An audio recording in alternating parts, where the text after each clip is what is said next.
तीन बड़ी खबर लेकर आपके सामने हाजिर हैं।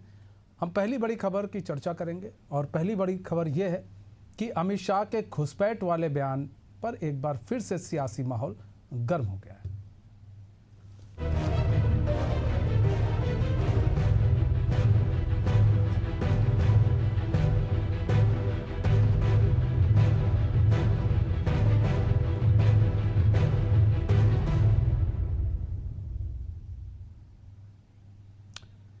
केंद्रीय गृह मंत्री अमित शाह के घुसपैठ वाले बयान पर सियासी घमासान छिड़ गया। शाह ने कहा था कि घुसपैठ के कारण देश में मुस्लिमों की आबादी बढ़ी है। बयान सामने आने के बाद कांग्रेस हमलावर हो गई। कांग्रेस प्रवक्ता पवन खेड़ा ने सवाल किया कि पिछले 11 वर्षों से उनकी सरकार, फिर वह किस दोष बढ़ गई। खेड़ा ने कहा कि इसका अर्थ है कि उनकी सरकार पिछले 11 वर्षों से निष्क्रिय थी। उन्होंने कहा कि आगामी विधानसभा चुनाव प्रभावित करने के लिए लिहाज से शाह ने सोच समझकर यह बयान दिया। खेड़ा ने हवाला दिया कि 2005 से 13 के बीच कांग्रेस ने 88,792 बांग्लादेशी नागरिकों को निर्वासित किया, जबकि भाजपा ने पिछले 11 सालों में 10,000 से भी कम लोगों को निर्वासित किया। इधर AIMIM चीफ असदुद्दीन ओवैसी ने भी गृह मंत्री अमित शाह के बयान को गलत करार दिया। दोनों नेताओं ने शाह के आंकड़ों पर भी सवाल खड़े किए। दरअसल शाह ने कहा था कि 1991 से 2011 तक की सभी जनगणना से जाहिर है कि धर्मों की आबादी वृद्धि में अंतर मुख्य रूप से घुसपैठ के कारण है। उन्होंने कहा कि इस दौरान मुस्लिम आबादी 24.6% बढ़ी है, जबकि हिंदुओं की आबादी में 4.5% घटी है।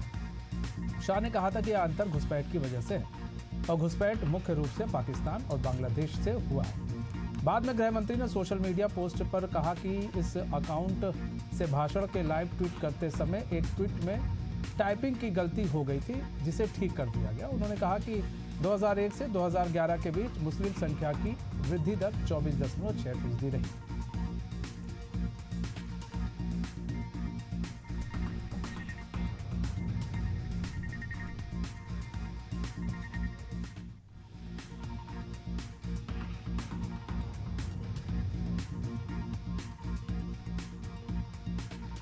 बताना चाहता हूं, 51 की जनगणना में हिंदू 84% थे और मुस्लिम समाज की आबादी 9.8% थी।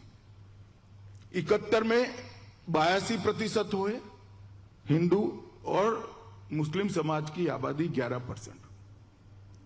91 में 81% हुए हम और मुस्लिम समाज की आबादी 12.12% हुई और 11 में 79% हुए और मुस्लिमों की संख्या 14.2% हुई। अगर देश का विभाजन न हुआ होता तो धर्म के आधार पर जनगणना करने की कभी जरूरत ही नहीं पड़ती, परंतु देश का विभाजन चूंकि धर्म के आधार पर हुआ है तो इसीलिए शायद कांग्रेस के नेताओं ने 51 की जनगणना से धर्म को पूछना मुनासिब समझा होगा। तैयार हो जाइए, इस मुल्क में अमित शाह NPR NRC करने जा रहे हैं। आप देख लीजिए, पहले उन्होंने कहा कि बंगाल के मुसलमानों को उठाकर बांग्लादेश में फेंक दिया, अब कह रहे हैं कि आबादी बढ़ रही है। इतने झूठे हैं ये लोग कि 1951 से लेकर 2011 तक मुसलमानों का पॉपुलेशन सिर्फ 4.4 बढ़ा और होम मिनिस्टर रहे थे अमित शाह, कहते हैं आसाम की मिसाल। अरे आसाम को से नागालैंड बना, मेघालय बना, अरुणाचल बना। अगर किसी की आबादी 100 है, 100 में अगर 10 लोग इजाफा हुए तो 10% बोलेंगे। अगर किसी की आबादी 10 है, उसमें 10 लोग बढ़ गए तो 100%। तो ये इनका मामला है। तो ये NPR NRC भी कराना चाह रहे, 12 हर तरीके से मुसलमानों की शनाख्त को खत्म करना चाह रहे, मुसलमानों की मजहबी जो शनाख्त है उसको खत्म करना चाह रहे हैं, मुसलमानों की जो मजहबी इबादत गाह है उसको छीनने के लिए कानून बनाया गया। तो एक बार फिर से बांग्लादेशी घुसपैठ को लेकर विवाद शुरू हो चुका है।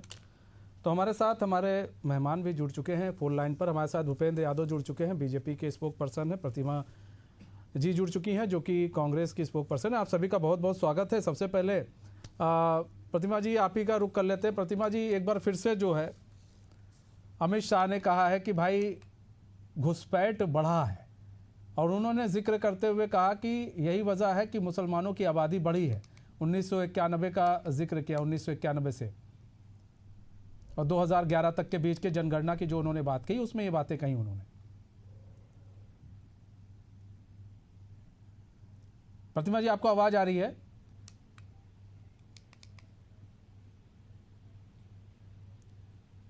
ठीक है, प्रतिमा जी से हम फिर संपर्क साधेंगे। भूपेंद्र यादव जी, आपका रुक लेते हैं। भूपेंद्र यादव जी, चुनाव नजदीक आया, फिर अमित शाह का ट्वीट आने लगा। उन्होंने कहा कि 1991 से 2011 तक की सभी जनगणना में जाहिर है कि धर्मों की आबादी वृद्धि में अंतर मुख्य रूप से घुसपैठ के कारण है, यानी कि मुस्लिम आबादी बढ़ी है, और उसमें उन्होंने कहा है कि घुसपैठ एक मेन कारण रहा है।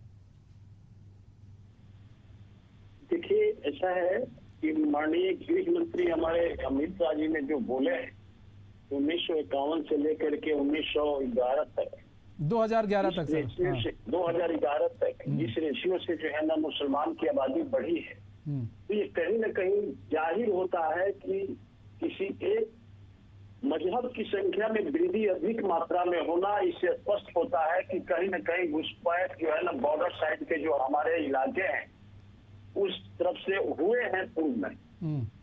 और खास करके आप देखे होंगे कि मजहबी रूप से जो है ना जनगणना करना इनकी आज की षड्यंत्र नहीं, एक हमारे कांग्रेस की जो है ना सरकार की जो है ना ये बहुत बड़ी षड्यंत्र रही है इस देश के अंदर में। ये लोग डीप स्टेट बनाने का साजिश रच रहे हैं मेरे भाई। आज भी हमारे देश के एलओपी और जो स्टेट के एलओपी है हमारे, तो ऐसे जो है ना इसमें ये कहना जो है ना एकदम सही बात है कि कहीं न कहीं से घुसपैठ हुई है पूर्व में, जिसका कारण है कि इनकी संख्या बढ़ रही है। तो इसकी जांच हो जाएगी, तो इसमें क्या दिक्कत है रे भाई? क्या एक बांग्लादेश की जो है ना मुसलमान भाई आकर के हमारे देश के लोगों को द्वारा दिए गए टैक्स का पैसे का भोजन करेंगे? यदि देश तुम्हारा है तो डर कैसा, और यदि देश तुम्हारा नहीं है तो डर कैसा? आपका देश नहीं है तो बाहर जाओ। लेकिन पवन खेड़ा तो कह रहे हैं कि हम जब हमारी सरकार थी 88,000 से ज्यादा लोगों को हमने निर्वासित किया था, बांग्लादेशी घुसपैठियों को। आप लोग 10,000 से भी कम कर पाए हैं। नहीं ऐसा है, देखिए पवन खेड़ा जी जो है ना, ये लोग जानते हैं पक्कू से झूठ बोलते हैं कांग्रेस के भाई लोग। आपको मालूम नहीं है, देश को हमारे जो है ना जितने हमारे 74-75% जो भी हमारे भाई हैं, अल्पसंख्यक भाई भी है हमारे, पंजाबी भाई हैं हमारे, जो है ना ईसाई भाई हैं, सब लोग हैं। ऐसा नहीं है, जो इस देश का है उनको डरने की क्या आवश्यकता है? ये लोग घुसपैठ कराए हुए हैं, कांग्रेस के लोगों को खुद मालूम है। ये लोग अपना वोटर लिस्ट से लेकर के उसका आधार कार्ड तक तैयार कराए हुए हैं। तो भाई ये दूध का दूध पानी का पानी हो जाएगा, इसमें डरने की क्या जरूरत है? ठीक है, प्रतिमा कुमारी जी, हमारे देश में नहीं है। प्रतिमा कुमारी जी, यहाँ पर एक बार फिर से घुसपैठ का मामला उठ गया है। 1991 से 2011 की जनगणना का जिक्र करते हुए गृह मंत्री ने कहा है कि किस तरह से एक आबादी जो है बढ़ी है, उसकी संख्या बढ़ी है, यानी कि मुस्लिमों की संख्या बढ़ी है देश के अंदर, और घुसपैठ उसमें सबसे बड़ा कारण रहा है। जी नमस्कार जी। ऐसा है कि घुसपैठ का जो मुद्दा माननीय गृह मंत्री जी द्वारा उठाया जा रहा है जी, तो ये बहुत ही हास्यास्पद और दुखद मामला है, क्योंकि 11 वर्षों से केंद्र में इनकी सरकार है और ये खुद गृह मंत्री हैं। घुसपैठ रोकने के लिए इन्होंने क्या किया? दरअसल इन लोगों का एक बहुत बड़ी सोची समझी साजिश के तहत ये चुनाव लड़ते हैं। काम तो करते नहीं है, काम के नाम पर ये लोगों को बोलते हैं कि हमने तो जुमला कहा था, और ये तो जुमला निकल गया।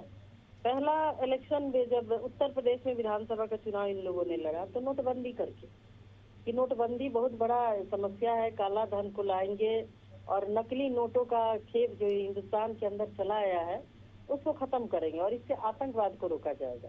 आतंकवाद तो ये रोक नहीं पाए, अब तो आतंकवादी हिंदुस्तान के अंदर घुस के लोगों की हत्या कर रहा है और इनकी सरकार में। दूसरी बात है कि ये जब लोकसभा का चुनाव 2019 का था, कुछ काम इन्होंने देश के लिए नहीं किया। इन्होंने पुलवामा अटैक कराया और पुलवामा के नाम पर, राष्ट्रभक्त के नाम पर, राष्ट्रहित में और तरह तरह के लोगों को मोटिवेट किया कि आतंकवादी घर में घुस के मारे हैं, उनके घर में घुस के हम मारेंगे, उसके नाम पे वोट लिए। लेकिन इस बार बिहार का मुद्दा है बेरोजगारी, महंगाई और सबसे बड़ा प्रशासनिक भ्रष्टाचार, महिला सुरक्षा और पलायन। ये सब तमाम मुद्दे हैं जो जनता मन बना चुकी है कि इनकी विदाई तय है। अब ना कोई जुमला चलेगा और ना कोई राष्ट्रवाद, झूठा राष्ट्रवाद चलेगा। यहाँ के लोग, बिहार के लोग बहुत ही होशियार, समझदार, संवेदनशील है, राजनीतिक रूप से सजग है। उनको ये पता है कि ये जो घुसपैठियों का मुद्दा ये लेकर के आए हैं, अब इनके पास कोई मुद्दा नहीं बचा। भ्रष्टाचार इतनी है कि 139 साल पुराना पुल के साथ साथ 2 साल 4 साल पहले बना हुआ पुल भी गिर रहा। तो अब समझ जाइए कि बिहार में प्रशासनिक भ्रष्टाचार किस कदर से है। बिना पैसों का कोई काम नहीं होता है। आप इंदिरा आवास, प्रधानमंत्री आवास या फिर मुख्यमंत्री आवास, मनरेगा, ये तमाम जो योजनाएं चलाई जा रही हैं, ये कागजों पे चलाई जा रही है। 71,000 करोड़ का घोटाला हुआ है बिहार में। ये मैं नहीं, सीएजी का रिपोर्ट कह रहा है। इस पे माननीय गृह मंत्री जी क्या बोल रहे हैं? क्योंकि बिहार एक पिछड़ा राज्य है, बीमारू राज्य है और यहाँ के लोग रोजगार के लिए दूसरे राज्यों में जाते हैं। लेकिन प्रतिमा जी, ये सारी चीजें आप लोग तो डिबेट में कह देती हैं, लेकिन आपके नेता कहाँ कह पाते हैं? वो तो वोट चोर गद्दी छोड़ वाले नारे पर ही चल रहे हैं, वही उसी पर राजनीति चल रही है। यहाँ केंद्र से लेकर हर राज्य में ही चल रहा है। नहीं, ऐसी बात नहीं, ये मैं नहीं कह रही हूँ, ये हमारे नेता का ही बयान है, ये हमारी नेता का ही भाषा है, मेरी पार्टी का बयान है। क्योंकि ऐसा है कि वोट चोर गद्दी छोड़ तो है ही। ये लोग क्या करते हैं कि अभी देखिए, ये तेलंगाना में जिस तरीके से पकड़ाया है, एक घर में 200, 250, 900 लोगों का नाम इन लोगों ने जोड़ दिया। जब पता चला तो वहाँ उतने सारे लोग नहीं रहते हैं। बिहार में भी वोट चोर गद्दी छोड़ का नारा लगा, तब सब लोग सजग हुए कि ऐसा नहीं कि हम वोट ना दे और हमारे जगह पर दूसरे लोग वोट दे। अभी चले जाइए, ये जो यूपी का बॉर्डर इलाका है, मांझी है, आरा है, सासाराम है, बहुत से लोगों का नाम जोड़ा गया। बहुत से फर्जी वोटर थे जो कि हमारे जो संगठन गठबंधन के एमएलए हैं, उन लोगों ने देखा माइनोटली। ठीक है भूपेंद्र भाई जवाब दीजिए। ऐसा है, ये कांग्रेस की प्रवक्ता जो बोल रही हैं, ये भ्रष्टाचार की बात करती हैं, तो इनके मुंह से भ्रष्टाचार शोभा नहीं देता है। क्योंकि बिहार का सबसे बड़ा भ्रष्टाचार के जनक और क्राइम के जनक हमारे आदरणीय लालू प्रसाद जी, जिनको मटिया मेट किए थे, उन्हीं के गोद में बैठ के बिहार में खेल रही है कांग्रेस की पार्टी में। दूसरी बात मैं ये बता दूं, ये नोटबंदी की बात किए तो इनसे बड़ा नोटबंदी करने वाला आज तक का इतिहास में कोई सरकार नहीं था। यही इंदिरा जी का समय था कि पूरे हिंदू भाइयों को पकड़ करके जो है ना इसी देश के अंदर में नोटबंदी किया गया। तीसरी बात, ये आतंकवाद की बात करती हैं, ये आतंकवाद का जनक। मैं आपको बता दूं मेरे भाई, ये आसिम मलिक जो है, इनका स्टेट गेस्ट हाउस हुआ करता था। स्टेट गेस्ट हाउस के रूप में जो है ना आसिम मलिक इनके यहाँ काम किया और इन्हीं का खुफिया एजेंसी ने जो है ना आसिम मलिक को हाफिज सईद से मिलने के लिए जो है ना पाकिस्तान की धरती पर भेजने का काम किया। और वहां से जाकर के आतंकवाद के जनक, देश का, पूरे विश्व का सबसे बड़ा जनक हाफिज सईद, आतंकवाद का वो जनक से मिलकर के जो है ना आसिम मलिक आते हैं और इन्हीं के प्रधानमंत्री दिवंगत आत्मा हमारे जो है ना देश के प्रधानमंत्री से मिलकर के फोटो खींचन करा कर। ठीक है प्रतिमा जी, ठीक है भूपेंद्र भाई, बहुत बहुत धन्यवाद आप लोगों का हमारे साथ जुड़ने के लिए और अपना बहुमूल्य समय देने के लिए। तो फिलहाल सियासी घमासान है और हो भी क्यों ना, बिहार में चुनाव है तो सियासी घमासान है और घुसपैठियों का मामला एक बार फिर से गृह मंत्री अमित शाह ने उठाया। अब देखते हैं कितना कारगर सिद्ध होता है बिहार विधानसभा चुनाव की।